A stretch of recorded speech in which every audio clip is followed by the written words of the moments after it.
All right. Okay, I think we are live now. So welcome everybody to another PCBH Corner. We have a great guest that I was just chatting with him a little bit earlier about how I've been wanting to do a PCBH Corner with him for some time now, Sandy Blount, who most people that are watching PCBH Corner definitely are very familiar with and aware of. And this is the first time we've been able to do this through kind of a Zoom format and a digital thing, not doing it in person. So I'm excited to see how this turns out. So again, Sandy, thank you so much for making some time with us today and to be able to share your experience with everybody who watches this video. We really appreciate it. I'm delighted to do it. It's a nice opportunity. Sandy, my first question kind of goes into first maybe just giving a little bit of an introduction of, it's interesting. My mind was even thinking about this. I was like, I'm not sure which title to give Sandy right now because you're doing so many different things. You're involved in so many different groups. What if you were given an introduction of who you are right now? Who would you say? Right now, I say that I am a professor emeritus of family medicine at UMass Medical School, and I'm a principal at Integrated Primary Care Incorporated, which is how I do consulting and training. I'm ending my time as a professor at Antioch University in the next couple of months. In the next couple of months, okay. Well, I'm really excited to, as most of people that are probably watching this, Sandy has this really informative website. I was just going through it yesterday and this morning, looking at the different things, and we're definitely going to pull that up for allow Sandy to talk a little bit more about that. But my first question goes into, what got you into integrated care? And you're one of the the OGs, as I almost would say. I mean, you were there from the beginning, and I'm always interested in hearing people's stories who were at the beginning of this because it was such a kind of innovative approach. What was your beginnings? How did you get involved in this? Okay, well, I got involved in integrated care in '83 or '84 by accident. At the time, I was the clinical director of a mental health center in Holyoke, Massachusetts. And we served folks who were part of the deinstitutionalization movement in Holyoke. We actually had a very robust community network, and I think we were doing very good work at the time. But there was a population in Holyoke that was essentially unserved, and that was Latinx folks, most of them from Puerto Rico at the time, who had come to town for jobs that in fact didn't materialize.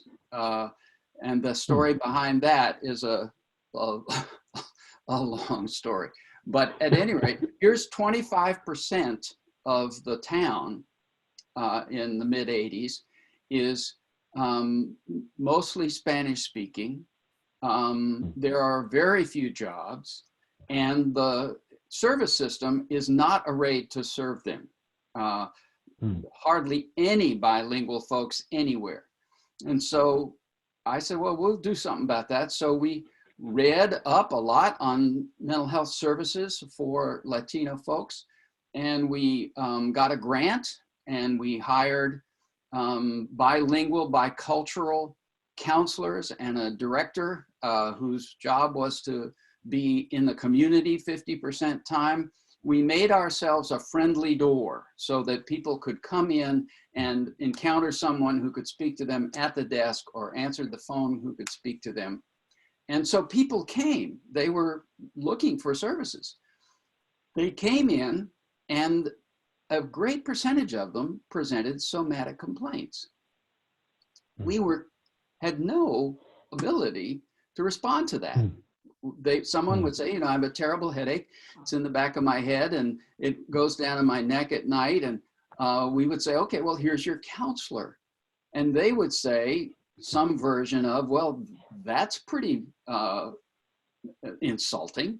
I say I have a headache and you tell me I'm crazy. And we were flummoxed. We were a mental health center. We didn't know what to do. And one day, by accident, I guess, by fate, a highly qualified bilingual internist walked into our site without an appointment and said that he was the medical director of Cigna and he would like to keep his hand in clinically, and he would like to do something that was useful for a population that, you know, he didn't want to see the same old folks that would be in someone else's practice. And he spoke Yiddish and Italian and Spanish. Could he be helpful? And we said, Norbert, you've come to the right place.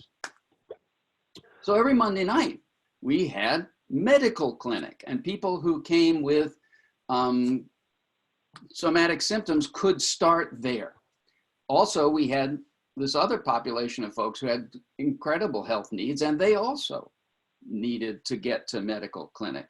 So we had reverse integration before that was a thing. And wow. And so I had assigned a bilingual counselor to be on duty to the medical clinic whenever they might be needed. And we got to work out the routines of care in this environment. We started out with the old routines of care, which was the physician would see someone, would say, you know, I know you have terrible headaches, but I don't really think that you have a physical problem. You probably should see one of our counselors. You know, I can arrange for you to see him. He's right here. And people would say no, or they would see the counselor and go home. They were not connected. To them, they felt like they were being moved to a whole different kind of treatment. So we worked on this, and we worked on scripts, and we finally ended up with a script where the physician would say, you have terrible headaches. I think they may be related to stress. We use that word stress a lot. May I bring in my colleague, Mr. Isaza, who is an expert on stress? And people always said yes. And then in front of the patient, Dr. Goldsmith would say, Mr. Isaza, this is Ms. Ruiz. She has terrible headaches. I think they may be related to stress. I would like you to meet with her and look into the sources of stress in her life and report back to me. And Mr. Isaza said, yes, doctor, which took some work because of all the, you know, the internecine or, you know, issues that people have between disciplines. But Mr. Isaza was a man who was committed, and Mr. Isaza and those like him, I'm just using him as an example, were committed to the population first. And when they knew that you had to say, yes, doctor, for this to work, they said it. And then after that, it was never a problem because the patient experienced the person at the head of their care who matched their experience of what was causing their problem. And then anybody else on the team was fine with them. And so we had a drill, it worked great. And it wasn't until I left that place and went to projects in New York at the Ackerman Clinic that I discovered we'd been way ahead of our time, that nobody else knew this stuff. And Sandy, let me ask you this, because that is such an incredible story. I mean, on so many different levels. I mean, talk about, you know, I often feel like, you know, it was kind of like this idea of integration really started in, you know, medical clinics, but the way you're describing it, as you said, like you were like the original, like reverse integration that was happening, which again is just blowing my mind right now. And then this idea about like, and this is why I love our field so much, is identifying a need within a community. And, you know, through accidents, through opportunities, whatever it is, fulfilling that need. Now, that script that you just talked about right there, my mind really latched onto that because that's a big thing that we talk about a lot of times with our trainees and our residents and whatnot.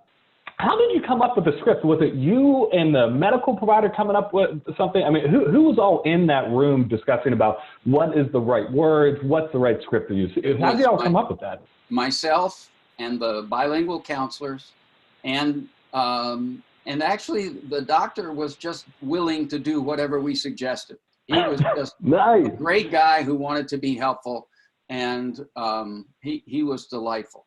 And so I came up with it, but we had some iterations to try it. So It Yeah. it got to be perfected, but it was so clearly useful to learn to have this conversation in the room, that when I went to other places and discovered they had all the conversations in the hall, I thought, well, that's crazy. Why would they even do that? You would want to have the conversation in the room with the patient. And so we had a lot of elements in place there because of our situation that turned out to be things that other people needed to learn later that at the time just seemed like obvious to me. And then there was a time when I thought, I need to be more, take this to get myself into family medicine. I thought, that's where I want to do this. And I was working on a paper with a family physician colleague. And this was in '93, I guess. And I came up with this term that seemed to me, well, let's call it integrated primary care. And at the time, everything was called collaborative care. And it seemed to me, well, that's all about the relationship of the providers, of the professionals. We're so interested in working with the other professionals, but that's not, patients don't care about that. They care about a service. Why don't we give them a service that they can ask for? And so that's where the term integrated primary care came up. And so that was based, wow, again, that's why I love being able to have these interviews. I wish we literally could, and maybe this is what we'll try to do with the PCBH Corner, is literally get every single leader from the inception of this. Because it sounds like, as you were saying, integrated care was more about this inclusion of the patient perspective and really having that be the focus. And Sandy, it's always something I've appreciated that you've always bring up on like listservs is what you just talked about is like really focusing on the patient, whether it be, sharing patient notes with patients, having these conversations in the room with patients. I don't know, it is a really neat thing. And again, it makes a lot more sense now coming from where this beginning came from. That's awesome. That's really cool. Yeah, when in the first book that I did, the integrated primary care book, one of the things that is in the chapter that introduces integrated primary care is to have a description of what counts as integrated from a professional perspective and what counts as integrated from a patient perspective. And that it's not integrated until the patient experiences themselves as having one treatment with different elements, as opposed to experiencing themselves as having two treatments. That got me hyped. Now, let me ask you this, because you kind of just led me into, and this